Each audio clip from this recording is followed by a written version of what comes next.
All right, friends, welcome back to art. We are going to do some scratch paper art today. You're going to make this really cool scratch paper, and then you'll be able to create all kinds of cool designs and pictures using it. All right, to do this project, you are going to need a piece of white drawing paper. You're going to need your crayons. Now for this one, using those old broken wore down crayons is even better than your new crayons that you have. So if you have a bucket full of old crayons that have been broken, those are the ones you want to use. We're not drawing anything specific today. We're just going to be making some color spots. All right. So, and then the last thing that you're going to need is something to scratch with, because we said it was scratch paper. So I'm using a toothpick. If you don't have a toothpick at home, you can use a paper clip. You can use just even like a stick from outside. You can use your fingernail, anything that'll scratch the wax off your paper.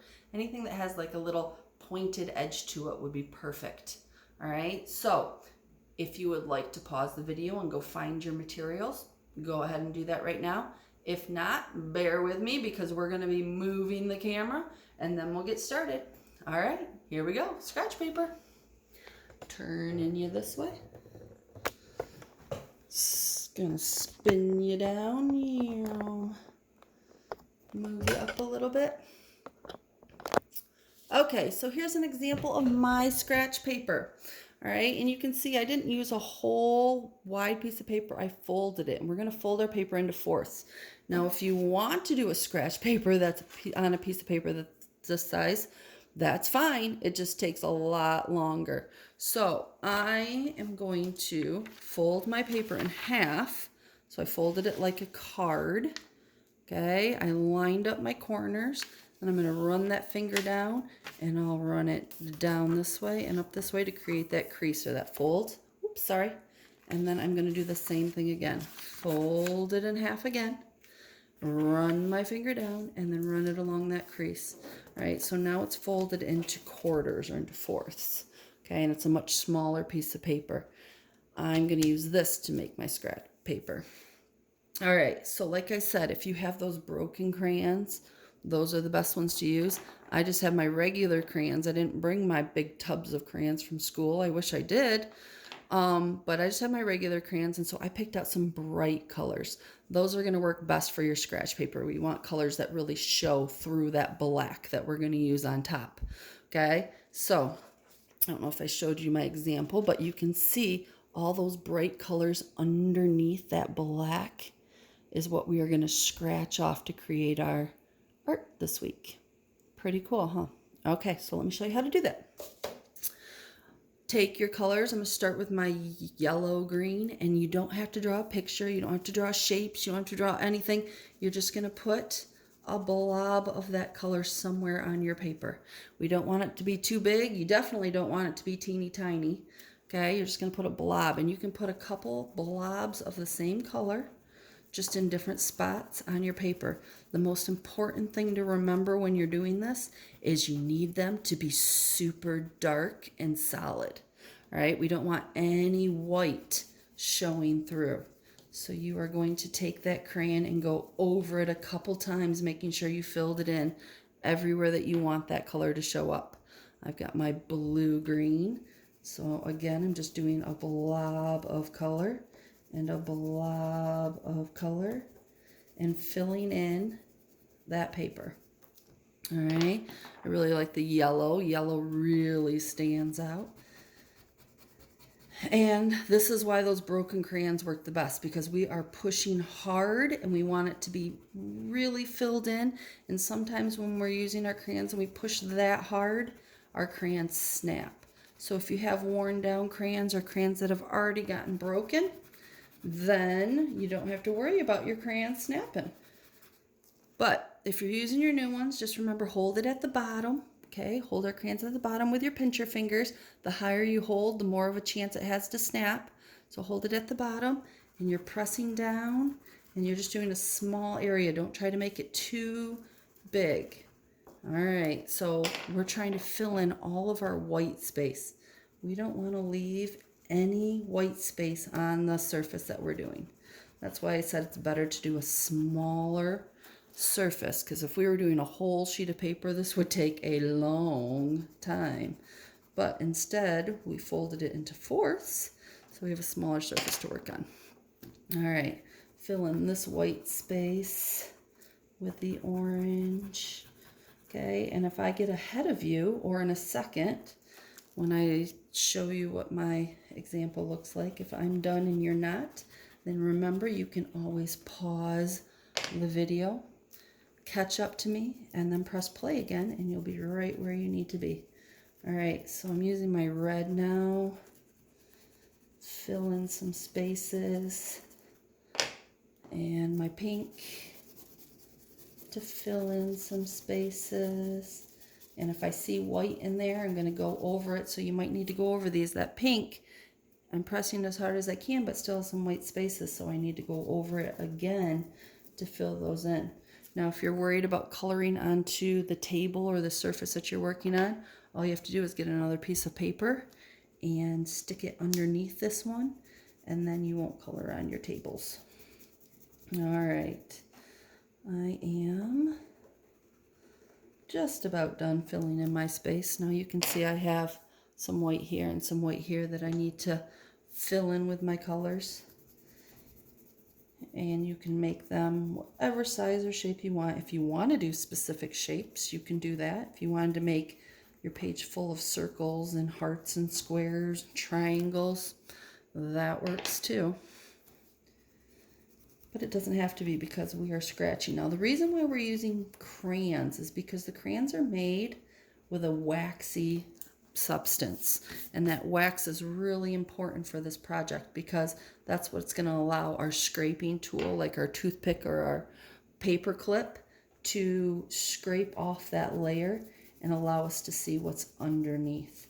So, if you have oil pastels at home, oil pastels work really good with this. And regular crayons work really good with this. You're not going to want to use markers on this one, okay? All right, almost done. My hand's getting tired because I'm coloring so hard. So if your hand starts to get tired, just take a break, okay? Set it off to the side for a few minutes, take a break, and then come back in a little bit and add some more color to your picture. All right, now I have filled in almost my entire surface. I'm going to go back and check for white spots and fill those white spots in, okay? Then once you have that done, your next step is going to be the very important black crayon. Now you can see these really bright colors on here. Now I'm going to use this black crayon and I'm going to cover it up. We're using crayon because, again, we want to scratch off the wax. So the wax that was used, waxy materials that was used to make this crayon, we're going to scratch right off later on. And it's going to show what's underneath all of our bright, pretty colors. All right, so you're going to take your black crayon, and again, you have to push hard. You can't just give it a soft layer and say that you're done, because that's not covering up what's underneath. You need to really push down with that black crayon and cover up all those cool colors and designs that we made underneath. And you're thinking, oh, Mrs. A, I worked so hard on that. Why am I just covering it up? But we're making scratch paper, and you won't be able to do the next part of the project if we don't cover it up with our black crayon. So you're going to go through. If your hand gets tired, take a break. If you get behind me, push pause. Push pause and catch up. Okay, if you need a little bit of help getting it nice and dark, go through it and then ask somebody to help you make it dark enough so that this will work. All right, and so you're going to go through and you want to cover up so you cannot see what colors are underneath. Now you can just a little bit. You're definitely going to be able to see through it a little bit, but the darkest you can make it, the darker you can make it, the better. Okay, so I'm going to cover up my blue section, and I want to try not to see that blue underneath. All right, and then I might go over my pink again. Oh, look at Mrs. A broke her crayon. See, we said that's going to happen because we're pushing so hard, and that's okay. It's not the end of the world. All right, so you're going to cover it up. Now, I'm not going to spend any more time coloring with my black over the top of this because I have a big enough surface to show you how this works. but you are going to color black on your whole entire paper, just like the example right here. I went all the way to the edges and just left the tiny bit of the edges white. All right, so you're going to do that with yours. So if you need to pause, go ahead and pause right now. If you're just watching me and going to do it later, here we go.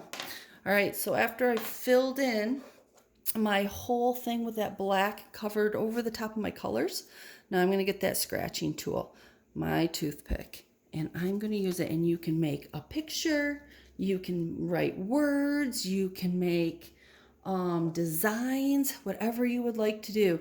Remember on my example, I did my name and then I did some designs with a flower, whatever you would like on yours. Okay, and so let's see here. Maybe I want to do a shape. So I do a square. I'm going to start with my toothpick and start scratching away, and it's going to take that top layer of the black waxy crayon and it's going to scratch it right off. So you can see one line of my square. It has a little bit of pink. I'll pull it up here. A little bit of pink and a little bit of yellow underneath. How cool is that? And then I can go across, and I'm going from pink into the blue. Awesome. Now I'm going to go down my square, and you can see I'm making, if you watch carefully, I'm not just doing one line. Okay, sometimes the one line's hard to see. We want to scratch a little bit more. So I'm going back and forth carefully, making my lines a little bit thicker. All right, so there's my square. Maybe I want to make a design off that square, so I do a line this way. I'm going to turn my paper and a line this way. Turn my paper, oops, sorry. A line this way. Ooh, there's some of that orange under there. Oh, cool. Turn my paper one more time. And I'm not making a specific picture, I'm just doing a cool design. Ooh, that one's neat because it has some of the pink and yellow and blue underneath. All right, and then maybe I'll put a little polka dot in the middle. And when I'm done, I can take a look at it and be, oh man, I messed up on that polka dot. I don't want that polka dot there. The coolest thing about this scratch paper is if you make a mistake, all you have to do is take that black crayon and you can go right over it and it's gone. So now I can change it into something else. Maybe I want to do little spikes that go towards the corner. And so I got rid of that polka dot. I fixed my mistake. It's just like an eraser, and I changed it into something different. All right, how cool is that scratch paper? Again, if you wanted to do it on a full-size page, it would take a little bit longer, but you would have a big page of scratch paper to work on. Sorry. Or you could do the quarters like we did. We folded it into 4, and then once you get done with one, you can open it up and do the second one. And if you did that one with your scratch paper, you can make a new design on it. And then you have 2 more squares after those 2 to work on, or 4 total. All right, I cannot wait to see your cool designs with your scratch paper. I hope you have a lot of fun making it, and I will see you next time. All right, bye.